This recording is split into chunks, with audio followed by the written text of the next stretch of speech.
दोस्तों, आजकल के इस भाग दौड़ के जीवन में हम कुछ इस तरह से भटक जाते हैं कि हम किसी भी चीज पर ध्यान केंद्रित कर ही नहीं पाते।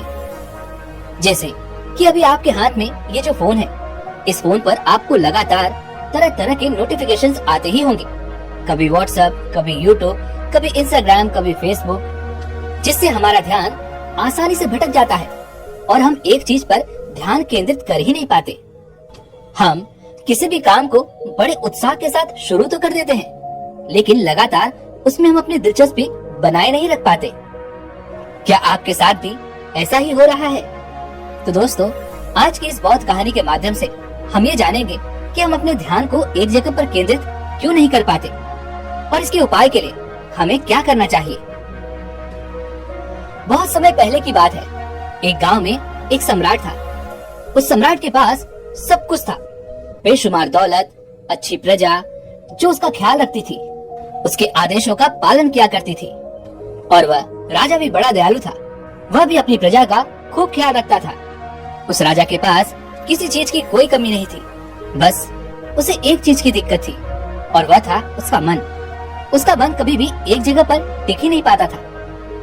जब भी वह अपने मन को एकाग्र करने की कोशिश करता, उस पर ध्यान केंद्रित करता, तो उसका मन उसे भटका ले जाता।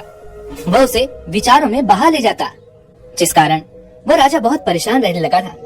उसने अपने आस पड़ोस के राजाओं से भी बात की थी और उन्होंने जो भी उपाय उसे बताए थे, उस सम्राट ने वो सारे उपाय अपने जीवन में उतारे। लेकिन उन सभी उपायों से उस सम्राट को कोई लाभ न मिला और अब तो हालत और भी बदतर होती जा रही थी, क्योंकि उस सम्राट को रातों को नींद भी नहीं आ रही थी। और अब वह सम्राट बहुत ही परेशान और चिंतित रहने लगा था। तभी एक दिन सम्राट के कानों तक एक बात पहुंची कि उसके राज्य में ही एक ऐसा व्यक्ति है जो बहुत ही असाधारण है और उस व्यक्ति के शब्द अनमोल हैं, जिसके एक एक शब्द में जीवन का रहस्य छुपा हुआ है। उस व्यक्ति ने सत्य की प्राप्ति कर ली है। उसके एक एक शब्द में सत्य का ज्ञान है और तो और उस व्यक्ति से लोग दूर दूर से मिलने आते हैं। उसकी ख्याति दूर दूर तक फैली हुई है। उस व्यक्ति के पास जो भी अपनी समस्या लेकर जाता है, उनकी समस्याओं का समाधान बड़ी ही सहजता और सरलता से करते हैं। यह बात जब सम्राट ने सुनी तो उसके मन में भी आशा का एक दीप जग उठा। उसे लगने लगा कि मुझे मेरे प्रश्नों के उत्तर वहीं पर मिलेंगे। इतनी तारीफ सुनने के बाद उस सम्राट ने यह तय किया कि वह उस व्यक्ति से मिलने अवश्य जाएगा, जिससे सम्राट को यह भी पता चल जाएगा कि जो लोग उस व्यक्ति का बखान कर रहे हैं वो सच कह रहे हैं या फिर झूठ। अगले दिन सुबह सुबह ही वह सम्राट अपने मंत्री और कुछ सैनिकों के साथ उस युवक से मिलने के लिए निकल पड़ा। रास्ता अत्यधिक लंबा था, जिस कारण बीच रास्ते में ही सम्राट ने अपना रथ रुकवाया और कुछ देर आराम करने लगा। लेकिन जहाँ पर सम्राट आराम कर रहे थे, वहीं पर कुछ ऐसे व्यक्ति भी थे जो उस युवक के बारे में जानते थे। जब सम्राट ने उस युवक के बारे में उन व्यक्ति से पूछा, तब उस व्यक्ति ने भी यही जवाब दिया कि वह व्यक्ति बहुत ही असाधारण है। उनके शब्द अनमोल हैं। जो भी उनके पास जाता है वह उनकी समस्याओं का समाधान अवश्य करते हैं। उस व्यक्ति की यह बात सुनकर सम्राट को ऐसा लगने लगा मानो वो व्यक्ति बहुत ही विद्वान और पढ़ा लिखा है, जिसका व्यक्तित्व भी बहुत प्रभावशाली होगा। तभी तो वो लोगों की समस्याओं का समाधान इतनी सरलता से कर पाते हैं। और अगर ऐसा नहीं होता तो भला कोई उनकी तारीफ क्यों करता? जरूर उस व्यक्ति में कोई न कोई बात तो अवश्य है। उस व्यक्ति की बात सुनने के बाद सम्राट के मन में और भी उत्सुकता जाग उठी। वह जल्द से जल्द उस युवक से मिलना चाहते थे। उन्होंने तुरंत ही आगे का सफर तय करना शुरू किया। देखते ही देखते वह उस व्यक्ति के आश्रम जा पहुँचे। सम्राट ने जब आश्रम में देखा तो वहाँ पर उन्हें कोई नजर नहीं आया। पीछे की तरफ एक छोटा सा बगीचा था। सम्राट घूमते घूमते वहाँ जा पहुँचे। वहाँ पर सम्राट ने देखा कि एक माली बगीचे में कुछ काम कर रहा था और उसके शरीर पर पूरी मिट्टी लगी हुई थी और ना ही पैरों में कोई चप्पल थी। उस व्यक्ति को देखकर सम्राट ने कहा, सुनिए, आश्रम के मालिक कहाँ हैं? मैं उनसे बहुत दूर से मिलने आया हूँ। इस पर वो माली जवाब देते हुए कहता है, श्रीमान, आप आश्रम में बैठिए, मैं बहुत जल्द उन्हें बुला कर लाता हूँ। उस माली की यह बात सुनकर सम्राट आश्रम में जाकर बैठ गए और उस युवक का इंतजार करने लगे। कुछ देर तक इंतजार करने के बाद वह असाधारण व्यक्ति उस सम्राट के सामने आया। सम्राट उसे देखकर अचंभित रह गए, क्योंकि यह तो वही व्यक्ति था जो बगीचे में माली का काम कर रहा था। सम्राट ने बड़ी विनम्रता से उस व्यक्ति को प्रणाम किया और कहा, आप वही है ना जो बगीचे में माली का काम कर रहे थे? इस पर वह बौद्ध भिक्षु मुस्कुराने लगे और सम्राट से कहते हैं, सम्राट मुझे क्षमा कीजिएगा, वो मैं ही हूँ जो बगीचे में छोटा सा काम कर रहा था। मैं ही यहाँ का वह असाधारण व्यक्ति और मैं ही यहाँ का माली हूँ जिससे आप इतनी दूर से मिलने आए हैं। क्या मैं जान सकता हूँ आप यहाँ पर क्यों आए हैं? इस पर वह सम्राट कहता है, हे गुरुवर, मैंने सुना है कि आपके पास जो भी आता है आप उसकी समस्या का समाधान जरूर करते हैं। मैंने अपने राज्य में आपकी बहुत तारीफ सुनी है। मैंने तो ये भी सुना है कि आप जैसा व्यक्ति हमारे पूरे राज्य में नहीं है, और यही कारण है कि आज मैं आपके पास आया हूँ। लेकिन आपको देखकर मेरे मन में एक शंका जाग रही है। इस पर वह बौद्ध भिक्षु कहते हैं, कहिए आपकी क्या शंका है? इस पर वह सम्राट कहता है, हे गुरुवर, मैं आज तक बड़े बड़े विद्वानों से मिला हूँ, बड़े बड़े ज्ञानियों को मिला हूँ, लेकिन जब भी मैं उनसे मिलता हूँ तब उनके पास अवश्य कोई न कोई ज्ञान की किताबें जरूर होती है, या फिर ऐसा कोई चिन्ह उनके पास जरूर मिलता है जिससे हमें ये पता चलता है कि वे लोग अत्यधिक ज्ञानी हैं, अत्यधिक विद्वान हैं। लेकिन जब मैं आपसे मिल रहा हूँ तो आपके पास ऐसे कोई निशान नजर नहीं आ रहे। ना तो यहाँ पर ज्ञान की किताबें रखी हैं और ना ही ऐसा कोई संकेत नजर आ रहा है जिससे मुझे यह यकीन हो सके कि आप ही वो व्यक्ति हैं। लेकिन आपके मुख का यह प्रकाश देखकर, आपकी यह सादगी देखकर, आपका इस तरह से शांत रहना देखकर मेरे मन में अलग अलग प्रकार की दुविधाएं उत्पन्न हो रही हैं। मैं ये समझ नहीं पा रहा हूँ कि मैं किन बातों पर यकीन करूँ। क्या आप मुझे इसका रहस्य बता सकते हैं? इस पर वो बौद्ध भिक्षु मुस्कुराने लगे और सम्राट से कहते हैं, मेरा ज्ञान इस प्रकृति के रूप में हर जगह पर है। मैं अपना ज्ञान जीवन के सरल और साधारण वस्तुओं से ही लेता हूँ, और यही कारण है कि मैं इतना शांत नजर आ रहा हूँ। और इसीलिए मेरे पास ज्ञान की कोई किताबें या फिर ऐसा कोई संकेत नहीं है जो मैं आपको दिखाकर उस पर यकीन दिला सकूं। परंतु महाराज, आप मेरी कुटिया में क्यों आए हैं? इसका कारण तो आपने मुझे बताया ही नहीं। कृपया करके आप मुझे अपने आने का कारण बताइए। इस पर वह सम्राट कहता है, हे गुरुवर, मैं किसी भी कार्य पर लंबे समय तक ध्यान नहीं लगा पाता। मैं किसी भी काम को उत्साह के साथ शुरू तो कर देता हूँ, लेकिन लंबे समय तक मैं उस काम को मन लगाकर पूरा ही नहीं कर पाता। मेरा मन एक जगह पर टिक ही नहीं पाता। मैं अपने मन को एकाग्र ही नहीं कर पाता। इसी कारण मैं बहुत परेशान हूँ। मेरा मन एक पल तो मेरे साथ होता है, लेकिन अगले ही पल वह किसी और विचार में होता है। हे गुरुवर, क्या आपके पास इसका कोई समाधान है? उन बौद्ध भिक्षु ने सम्राट की सारी बातें ध्यान पूर्वक सुनी और उसके बाद वह सम्राट से कहते हैं, महाराज, मुझे आपकी समस्या समझ में आ चुकी है। आप अपना ध्यान कहीं पर एकाग्र नहीं कर पा रहे, आप अपना ध्यान लगा नहीं पा रहे। इस समस्या का समाधान तो है, लेकिन आज बहुत देर हो चुकी है, इसलिए आप कल सुबह मुझसे मिलिए। कल सुबह का समय ठीक रहेगा। जब आप कल सुबह मुझसे मिलेंगे तो मैं आपके सभी सवालों का जवाब आपको दे दूंगा। इतना कहकर वह बौद्ध भिक्षु एक बार फिर से बगीचे में वापस लौट गए और वह सम्राट भी एक बार फिर से महल वापस लौट आया। देखते ही देखते रात का वक्त हो चुका था और सभी लोग अपने अपने कक्षों में सोने के लिए जा चुके थे। लेकिन इधर सम्राट को नींद नहीं आ रही थी। सम्राट बिस्तर पर करवटें ले रहा था और यह सोच रहा था कि आखिर वो बौद्ध भिक्षु मुझे कौन सा उपाय बताने वाले हैं। आखिर वह मुझे ऐसा क्या बताएंगे जिससे मेरा मन शांत हो जाएगा, एकाग्र हो जाएगा। रात भर उस सम्राट के मन में यही सारी बातें चलती रही और अगली सुबह सूरज निकलने से ठीक पहले वह सम्राट अकेले ही आश्रम जा पहुंचा। वहाँ पर उस आश्रम में वह बौद्ध भिक्षु पहले से ही मौजूद थे।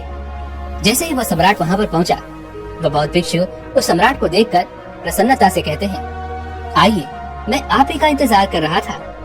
तभी उन बौद्ध भिक्षु ने एक छोटा सा जग लिया और उसमें पानी भर के उन सम्राट के हाथों में थमा दिया और कहा, इसे लीजिए और पौधों पर धीरे धीरे पानी डालिए और एक एक पौधों पर पानी डालते डालते आगे बढ़िए। आपके सामने पूरे 20 पौधे रखे हैं इन सभी पर आपको इसी प्रकार धीरे धीरे पानी डालते रहना है। लेकिन मेरी एक बात ध्यान रखिएगा, जब आप इस क्रिया को कर रहे होंगे तो उस दौरान आपको कुछ भी नहीं करना है। अर्थात ना तो आपको कुछ सोचना है और ना ही आपका मन भटकना चाहिए। जब आप इन पौधों पर पानी डाल रहे होंगे तो आपका पूरा ध्यान केवल इन पौधों पर ही होना चाहिए। जैसे ही आपके मन में कोई विचार आए तो आपको तुरंत रुक जाना है और फिर दोबारा से पहले वाले पौधे से पानी डालना शुरू कीजिए। और जब आप मेरी बात मानकर ठीक इसी प्रकार इन सभी 20 पौधों को पानी दे देंगे, तब आप मुझसे आकर मिलेगा। तब मैं आपके सभी प्रश्नों का आपको जवाब दे दूंगा। उन बौद्ध भिक्षु की यह बात सुनकर वह सम्राट मन ही मन यह सोचने लगा, यह तो कितना छोटा सा काम है, यह तो मैं तुरंत ही कर लूंगा। उसने तुरंत ही वो जग लिया और पहले पौधे को पानी देना शुरू किया। जब वह पहले पौधे को पानी दे रहा था तो सम्राट का पूरा ध्यान केवल पौधे पर था। इसी प्रकार दूसरे पौधे को भी सम्राट ने पूरे ध्यान पूर्वक पानी डाला। लेकिन जब सम्राट तीसरे पौधे पर पानी डाल रहे थे तभी उनके मन में विचार उत्पन्न होने लगे। उन्हें अपने महल का बगीचा याद आने लगा, जहाँ पर तरह तरह के फूल थे, तरह तरह के फल लगे हुए थे, भिन्न भिन्न प्रकार के पौधे लगे हुए थे। तभी अचानक सम्राट को उन बौद्ध भिक्षु की बात याद आ गई। उन बौद्ध भिक्षु ने कहा था कि जब भी जिस किसी पौधे पर पानी डालते वक्त आपके मन में विचार उत्पन्न हो जाए, तब आपको फिर से एक बार पहले पौधे से शुरू करना होगा। एक बार फिर से सम्राट पहले वाले पौधे पर पहुंचा और उसे पानी देना शुरू किया। उसके बाद उसने दूसरे पौधे पर ध्यान पूर्वक पानी दिया। एक बार फिर जब वो तीसरे पौधे पर पहुंचे और उसे ध्यान पूर्वक पानी देने का अथक प्रयास कर रहे थे, तभी सम्राट के मन में अचानक फिर से एक बार विचार उत्पन्न होने लगे। सम्राट यह सोच रहा था कि मेरे बिना आज मेरे राज्य में क्या हो रहा होगा, पता नहीं राज दरबार में आज क्या बातें हो रही होंगी। तभी राजा को अचानक फिर से याद आया कि उन बौद्ध भिक्षु ने उससे क्या कहा था, और यह सोचकर राजा के मन में क्रोध उत्पन्न होने लगा। वह यह सोचने लगा कि आखिर यह छोटा सा काम वह क्यों नहीं कर पा रहा। एक बार फिर से वह क्रोधित होते हुए पहले पौधे पर जा पहुंचा। पहले पौधे पर उसने ध्यान पूर्वक पानी डाला और फिर उसके बाद वह दूसरे पौधे पर पहुंचा और दूसरे पौधे पर भी उन्होंने ध्यान पूर्वक पानी डाला। और ऐसा करते करते अब की बार सम्राट करीब 6 पौधे तक पहुंच चुके थे। लेकिन जैसे ही उन्होंने 7वें पौधे पर पानी डालना शुरू किया, एक बार फिर उनके मन में तरह तरह के विचार उत्पन्न होने लगे। इस बार सम्राट अपने राज्य की उस नदी के बारे में सोच रहे थे, जिसका पानी कितना स्वच्छ और मीठा है। तभी सम्राट को एक बार फिर से उन बौद्ध भिक्षु की बात याद आई। वो फिर से पहले पौधे पर जा पहुंचे और उन्होंने पहले पौधे पर ध्यान पूर्वक पानी डाला, फिर दूसरे, तीसरे और चौथे। तभी अचानक उनके मन में विचार उत्पन्न होने लगे और यही क्रिया लगातार कई बार हुई। और अब की बार वह सम्राट बहुत परेशान हो चुका था। सम्राट यह नहीं समझ पा रहे थे कि वह इस छोटे से कार्य को क्यों पूरा नहीं कर पा रहे हैं, वो बार बार इस कार्य में क्यों असफल हो जा रहे हैं। ये सोच सोच कर सम्राट बहुत व्याकुल हो रहे थे और उन्हें खुद पर बहुत क्रोध भी आ रहा था। साथ ही वह सम्राट बहुत ज्ञानी भी थे। वह जानते थे कि वह बौद्ध भिक्षु उनकी परीक्षा ले रहे हैं, इसलिए मुझे ये कार्य पूरा करना ही होगा। लेकिन वो जितनी बार कोशिश कर रहे थे वह हर बार असफल हो जा रहे थे। वह हर बार अपने आप को किसी न किसी विचार में उलझा हुआ पाते। ऐसा करते करते सुबह से शाम का वक्त हो चुका था, लेकिन अब तक सम्राट ने उन 20 पौधों को एक साथ में बिना विचारों के पानी नहीं दिया था। और शाम के वक्त जब वो बौद्ध भिक्षु वापस लौट कर आए तो उन्होंने देखा कि सम्राट अब तक उन पौधों को पानी देने में लगे हुए हैं और तरह तरह के विचार उनके मन में चल रहे हैं, जिस कारण सम्राट बहुत परेशान है, बहुत उलझे हुए हैं। तभी उन बौद्ध भिक्षु ने सम्राट से कहा, महाराज, मैं आपकी ईमानदारी से बहुत खुश हूँ। आपने अपने कार्य को पूरा करने के लिए अपना पूरा प्रयास किया है। इसलिए अब जो बात मैं आपको बताने जा रहा हूँ उसे बहुत ध्यान पूर्वक सुनिएगा और इसे समझने का प्रयास कीजिएगा। तभी आप अपने मन को नियंत्रित कर पाएंगे, अपने विचारों को काबू कर पाएंगे। आगे वह बौद्ध भिक्षु सम्राट से कहना शुरू करते हैं, जब हमारा मन विचारों से खाली हो जाता है तब हम अपने मन के असली स्वरूप को देख पाते हैं और तब हमें साधारण से साधारण सा काम भी शांति और ज्ञान प्रदान करता है। इस पर वह सम्राट कहता है, हे गुरुवर, किंतु ये कैसे संभव है? मैं जब भी कोई कार्य करने जाता हूँ तब तो मेरे मन में तरह तरह के विचार उत्पन्न होने लगते हैं। यदि ऐसा हुआ तो क्या होगा? यदि वैसा हुआ तो क्या होगा, यदि मैं यह न कर पाया तो क्या होगा। और मैं उन विचारों में फंस कर रह जाता हूँ, मैं उनसे बाहर निकल ही नहीं पाता, मैं कोई सही निर्णय ले ही नहीं पाता। तभी वो बहुत वृक्ष मुस्कुराने लगे और सम्राट से कहते हैं, महाराज, आपको जब मैंने ये कार्य दिया था तो आपको ये कार्य बहुत तुच्छ सा लगा था। आपने सोचा था कि ये कार्य तो मैं पलक झपकते ही कर लूंगा, और यहीं पर आप गलती कर रहे थे। आप इस कार्य को जल्द से जल्द खत्म करना चाहते थे। आपके मन में तो बस यही चल रहा था कि मैं कितनी जल्दी इन 20 पौधों को पानी डाल दूं और उसके बाद आप मुझसे मिल पाए, अपने प्रश्नों का उत्तर जान सके। और इसी कारणवश ये कार्य आप पर बोझ बनने लगा। आपको ऐसा प्रतीत होने लगा कि मानो मैंने आपके कंधों पर कोई बोझ रख दिया हो। और जब हमें कोई कार्य बोझ लगने लगता है तो हम उस कार्य को जल्द से जल्द खत्म कर देना चाहते हैं, और इसी कारण हम उस कार्य पर अपना पूरा समय और पूरा ध्यान नहीं दे पाते। लेकिन अगर हम उस कार्य की महत्वता को समझ जाए तो हमें किसी भी प्रकार के कोई भी विचार परेशान नहीं कर सकते। इस पर वह सम्राट कहता है, हे गुरुवर, आप सत्य कह रहे हैं कि मुझे तो ऐसा ही प्रतीत हो रहा था कि मानो मैंने कोई बोझ उठा रखा है और उस कार्य को मुझे जल्द से जल्द खत्म करना है। ये बात तो मैं अच्छी तरह से समझ पा रहा हूँ, लेकिन मैं इस छोटे से कार्य को पूरा क्यों नहीं कर सका? क्या मुझे इसके लिए कोई तपस्या या तप करना पड़ेगा? इस पर वह बौद्ध भिक्षु एक बार फिर से मुस्कुराते हुए सम्राट से कहते हैं, महाराज, आप जिस शांत मन की तलाश करने यहाँ पर आए हैं, वह शांत मन तो पहले से ही मौजूद है, वह तो पहले से ही आपके भीतर है। बस जरूरी है तो उसे जानने की, और उसे जानने के लिए आपको अपनी सांसों पर ध्यान देना आवश्यक है। आप कब और किस प्रकार सांसें ले रहे हैं, कब आप अपनी सांसें छोड़ रहे हैं, बस इस बात को देखिए, इसे समझने का प्रयास कीजिए।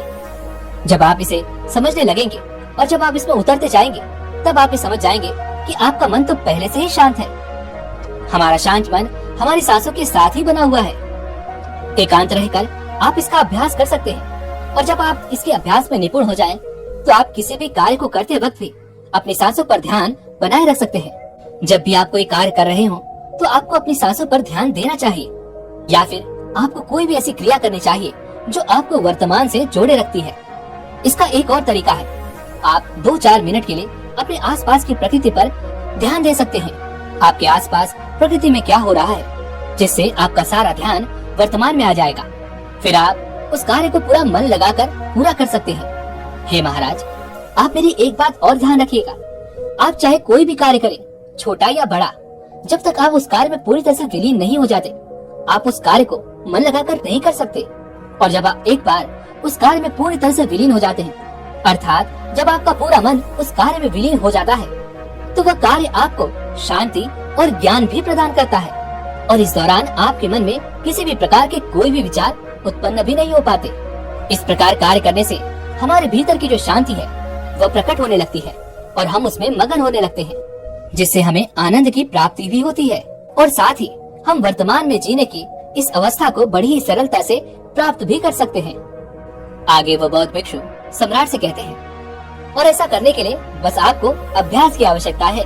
अगर आप निरंतर अभ्यास करते हैं तो यह आपके लिए बड़ा ही सरल और सहज हो जाएगा, जो आपको मुश्किलों में भी शांत रखेगा।